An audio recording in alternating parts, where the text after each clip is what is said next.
वो भक्त मंदिर तो पहुंचा, पर सेठ की ओर से दिए गए चढ़ावे के 100 रुपए में से केवल 2 ही रुपए का दान किया। जिसने हमें सब कुछ दिया, क्या उनको भी चढ़ावे की जरूरत है? और आखिर कौन थे वो व्यक्ति, और क्या किया उसने उन 98 रुपए का?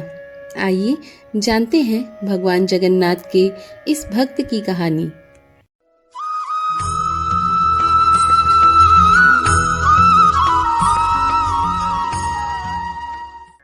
हरे कृष्णा। एक सेठ के पास एक व्यक्ति गोविंद काम करता था। सेठ गोविंद पर बहुत ही विश्वास करता। जो भी जरूरी काम हो, सेठ हमेशा गोविंद से ही कहता। गोविंद भगवान का बहुत बड़ा भक्त था। वह सदा भगवान के चिंतन, भजन, कीर्तन, स्मरण और सत्संग आदि का लाभ लेता रहता। एक दिन उसने सेठ जी से श्री जगन्नाथ धाम की यात्रा के लिए कुछ दिन की छुट्टी मांगी। सेठ ने उसे छुट्टी देते हुए कहा, भाई, मैं तो हूँ संसारी आदमी, हमेशा व्यापार के कामों में व्यस्त रहता हूँ, जिसके कारण कभी तीर्थ गमन का लाभ नहीं ले पाता। तुम जा ही रहे हो तो ये लो 100 रुपए मेरी ओर से श्री जगन्नाथ प्रभु के चरणों में समर्पित कर देना। भक्त सेठ से 100 रुपए लेकर श्री जगन्नाथ धाम यात्रा पर निकल गया। कई दिनों की पैदल यात्रा करने के बाद वह श्री जगन्नाथपुरी पहुंचा। मंदिर की ओर प्रस्थान करते समय उसने रास्ते में देखा कि बहुत सारे संत, भक्तजन, वैष्णव जन हरि नाम का संकीर्तन बड़े मस्ती में कर रहे हैं। सभी की आंखों में अश्रुधारा बह रही है। जोर जोर से हरि बोल गूंज रहा है। संकीर्तन में बहुत आनंद आ रहा था। भक्त भी वहीं रुककर हरि नाम संकीर्तन का आनंद लेने लगा। फिर उसने देखा कि इतनी देर से संकीर्तन करने के कारण भक्तजनों के होंठ सूखे हुए हैं। वह दिखने में कुछ भूखे भी प्रतीत हो रहे थे।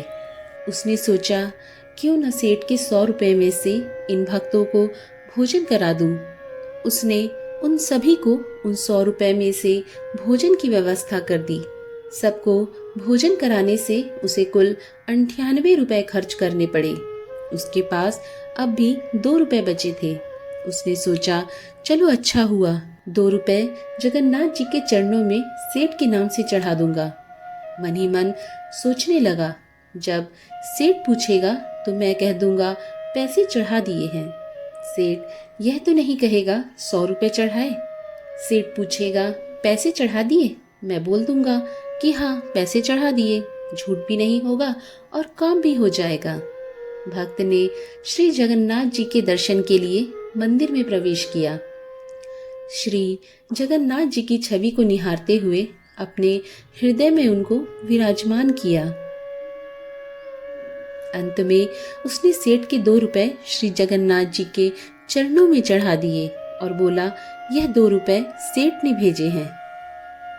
उसी रात सेठ के स्वप्न में श्री जगन्नाथ जी आए, आशीर्वाद दिया और बोले, सेठ, तुम्हारे 98 रुपए मुझे मिल गए हैं।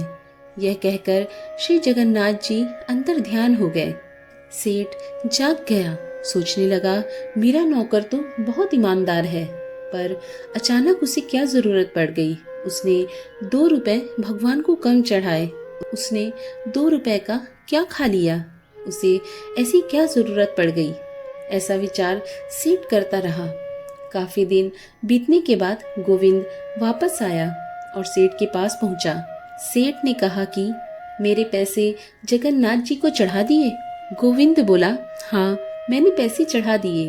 सेठ ने कहा, पर तुमने 98 रुपए क्यों चढ़ाए? 2 रुपए किस काम में प्रयोग किए?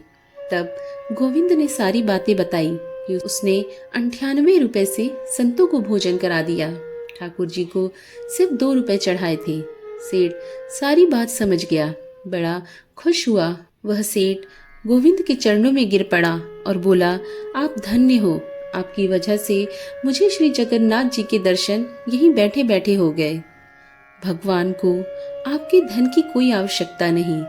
भगवान को वह 98 रुपये स्वीकार है जो जीव मात्र की सेवा में खर्च किए गए, और उस 2 रुपये का कोई महत्व नहीं जो उनके चरणों में नकद चढ़ाए गए थे। सच्चे मन से किसी जरूरतमंद की ज़रूरत को पूरा कर देना भी भगवान को भेंट चढ़ाने से भी कहीं ज़्यादा अच्छा होता है। हम उस परमात्मा को क्या दे सकते हैं जिसके दर पर हम खुद ही भिखारी हैं। ऐसे ही सुंदर कथाएं निरंतर सुनने के लिए आपके अपने इस चैनल को सब्सक्राइब ज़रूर करें, और हाँ, नीचे बने कमेंट बॉक्स में हमें ज़रूर बताएं कि आपको आज की कहानी कैसी लगी, आपने इस कहानी से क्या कुछ सीखा।